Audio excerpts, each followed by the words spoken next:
Hello everyone, welcome to our channel. दोस्तों, आज हम लोग पार्ट 2 प्रतिशत का देखेंगे और सवाल नंबर 9 से हम लोग शुरुआत करेंगे। ये शुरुआत के जो 3 सवाल हैं ये पार्ट 1 में ही आप जोड़ सकते हैं या फिर आप पार्ट 2 से भी शुरुआत कर सकते हो।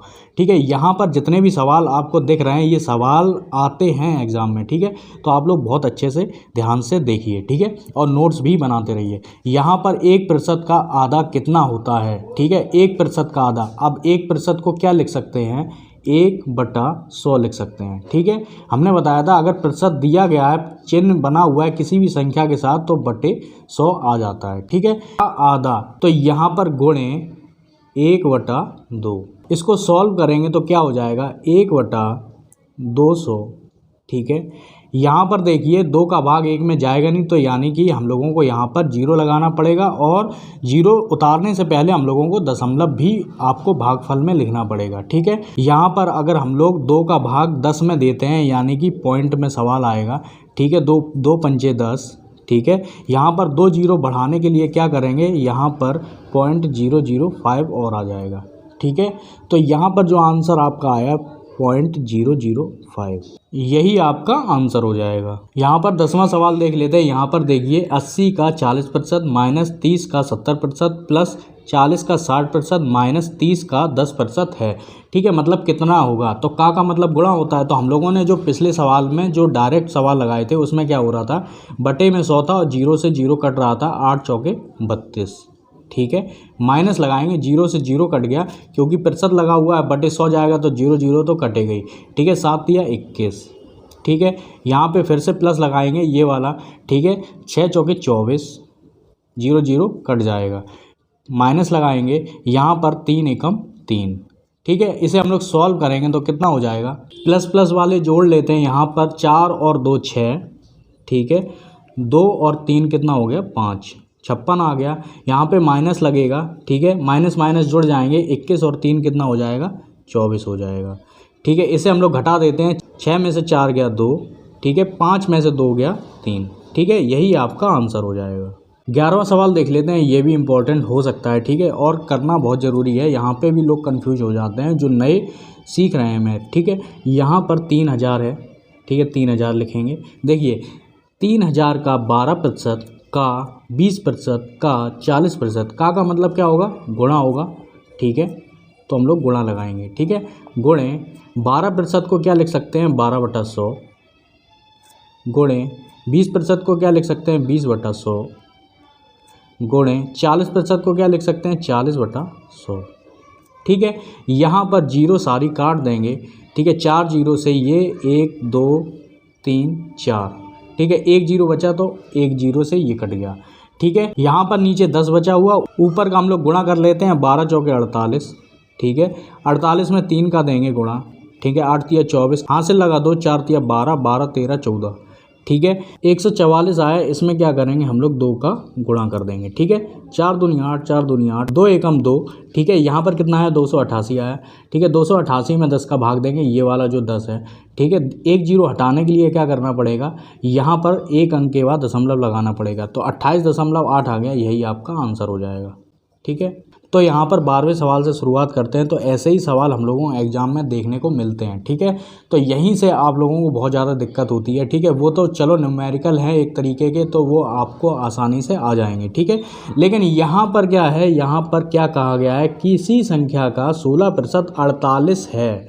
ठीक है, तो वह संख्या ज्ञात करनी है। इसके 2 तरीके हम लोग डिस्कस करेंगे। एक है एक एक नियम वाला। ठीक है, 16% 48 है, यानी कि किसी संख्या का 16% कितना है? 48 है। तो एक एक नियम वाला देख लेते हैं। 16% किसके बराबर है? 48 के बराबर है। ठीक है, तो 1% किसके बराबर होगा? 48/16। ठीक है, 16 तिया 48। ठीक है, यहाँ पर 3 आया तो हम लोगों को क्या करना पड़ेगा? 100% पता करना पड़ेगा कि कितना है। ठीक है, तो यहाँ पर क्या होगा? तो 100% कितना होगा? 3 × 100। यहाँ पर आया 300। ठीक है, यही आपका आंसर हो जाएगा। ठीक है, और अगर सवाल में ये पूछ दिया जाता कि किसी संख्या का 16% 48 है तो 12% उस संख्या का कितना होगा, तो हम लोग 100 की जगह 12 कर देते। कुछ कहा ही नहीं गया है तो हम लोग क्या करेंगे, 100% ही रखेंगे। यहाँ पर दूसरा वाला टाइप देख लेते हैं। यहाँ पर देखिए, किसी संख्या का 16% 48 है, तो किसी संख्या, हम लोगों को पता तो नहीं है वो कोई संख्या कौन सी है, तो यहाँ पर किसी संख्या की जगह x रखेंगे। का मतलब गुणा होता है तो गुणे लगाएंगे 16%। ठीक है, यहाँ पर 16% है इसलिए हम लोग क्या करेंगे, 16/100 करेंगे। ठीक है, प्रतिशत लगा हुआ है इसलिए। किसके बराबर है, 48 के बराबर है। इसे हम लोग सॉल्व कर लेंगे। ठीक है, इसे हम लोग सॉल्व करेंगे, x बराबर 48 गुणे 100/16। ठीक है, 16 दिया 48, कितना आ गया, 300 आ गया। ठीक है, यही आपका आंसर हो जाएगा।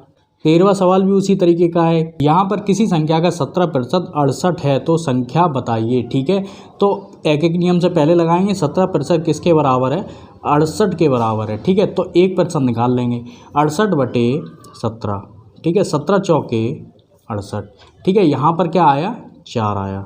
ठीक है, 1% किसके बराबर है, 4 के बराबर है, तो 100% निकालेंगे। 100 किसके बराबर होगा, 4 गुणे 100। ठीक है, बराबर 400। ये उसी तरीके से है कि जैसे 10 टॉफ़ियाँ 5 रुपए की हैं तो एक टॉफ़ी कितने की होगी। ठीक है, यहाँ पर दूसरा तरीका देख लेते हैं। दूसरा क्या है कि किसी संख्या का, तो x का यानी कि गुणा 17% यानी कि 17/100 बराबर लगाएंगे, किसके बराबर है, 68 के। x बराबर 68 गुणे 100/17। 17 चौके 68। x बराबर 4 का गुणा 100 में करेंगे तो 400। ठीक है, यही आपका आंसर हो जाएगा। 14वें सवाल में आपको पूरा कॉन्सेप्ट समझ में आ जाएगा। ठीक है, यहाँ पर किसी संख्या का 12% 72 है तो उस संख्या का 44% बताइए। ठीक है, ये बात हम लोगों ने पिछले सवाल में डिस्कस की थी। तो यहाँ पर क्या करेंगे, देखिए यहाँ पर 12% है, 12% किसके बराबर है, 12% है 72 के बराबर। ठीक है, तो 1% निकाल लेंगे, किसके बराबर होगा, ठीक है, 72/12। ठीक है, 12 × 72, तो 1% किसके बराबर हुआ, 6 के बराबर हुआ। ठीक है, ये जो 6 है, ठीक है, ये 1% निकल आया।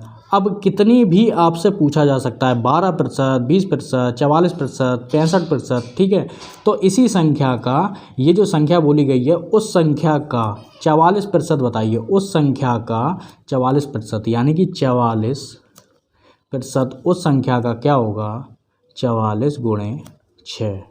ठीक है, यहाँ पर 6 चौके 24, 6 चौके 24, 25, 26, ये आपके सामने 264 आंसर आ गया। दूसरा तरीका भी आप आसानी से लगा सकते हैं। देखिए दूसरे तरीके में क्या हो रहा है, देखिए यहाँ पर x गुणे यानी कि किसी संख्या का गुणे 12% यानी 12/100 बराबर 72। ठीक है, ये था। यहाँ पर क्या कहा गया है, देखिए 72 गुणे 100/12, 12 × 72, यहाँ पर आ गया 600। ठीक है, x। अब यहाँ पर पूछा क्या गया है कि 44% बताना है, तो 44% निकालने के लिए क्या करेंगे, तो इस संख्या का 44% निकालना है। ठीक है, यानी कि 600 गुणे 44/100। ठीक है, ये 0 से 0 चला गया, 6 का गुणा हम लोग 44 में कर देंगे तो क्या आ जाएगा, 264 आ जाएगा। ठीक है, यही आपका आंसर हो जाएगा। अब इस पार्ट का ये लास्ट सवाल देख लेते हैं। देखिए यहाँ पर क्या हो रहा है, किसी कक्षा में 75% विद्यार्थी पास हुए, तो यहाँ पर पास लिख देंगे, ये पास फेल वाला सवाल है। ठीक है, फेल लिख देंगे। ठीक है, किसी कक्षा में 75% विद्यार्थी जो हुए वो पास हो गए। ठीक है, फेल वाले छात्र 150 हैं, तो कक्षा में कुल कितने छात्र हैं यानी कि विद्यार्थी हैं, तो यहाँ पर अगर पास हुए 75% तो फेल कितने हुए, 25%। ठीक है, यहाँ पे ध्यान देने की बात यह है कि फेल वाले छात्र हम लोगों को दिए गए हैं, पास वाले छात्र नहीं दिए गए हैं। तो फेल वाले दिए गए हैं तो हम लोग फेल वाला ही देखेंगे। ठीक है, इससे हम लोगों को मतलब नहीं है। तो यहाँ पर फेल कितने हुए, 25% हुए, तो 25% किसके बराबर है, 150 के बराबर है। तो 25% किसके बराबर है, 150 के बराबर है। ये फेल है, यहाँ पे आप फेल लिख देना। तो 1% किसके बराबर होगा? 150/25। तो ये 25 छेंगे 150 होता है। तो यहाँ पर क्या आ गया? 1% किसके बराबर है? 6 के बराबर है। तो अब हम लोग 100% निकालेंगे। 100% किसके बराबर है? 100% है 100 गुणे 6। यहाँ पे आंसर आपका आ गया 600। ठीक है, कक्षा में 600 विद्यार्थी हैं कुल टोटल। ठीक है, अब यहाँ पे ये तो फेल से आया था, ठीक है ना। यहाँ पे कुल टोटल 600 विद्यार्थी हम लोगों को मिल गए। इसमें पास भी हैं, इसमें फेल भी हैं। ठीक है, तो फेल वाले कितने हैं? 150 हैं। तो 600 में 150 घटा देना, तो क्या आ जाएगा? पास वाले विद्यार्थी आ जाएंगे। अगर पूछा जाए इसमें कि पास वाले विद्यार्थी कितने हैं, और अगर फेल वाले तो हम लोगों को पता ही है। ठीक है, कुल पूछना है तो इस तरीके से लगाना है। ठीक है दोस्तों, इसी तरीके से सवाल होते हैं। अगर आपको ये वीडियो समझ में आया है तो लाइक कर सकते हैं, सब्सक्राइब कर सकते हैं। पूरा वीडियो देखने के लिए आपका बहुत बहुत धन्यवाद।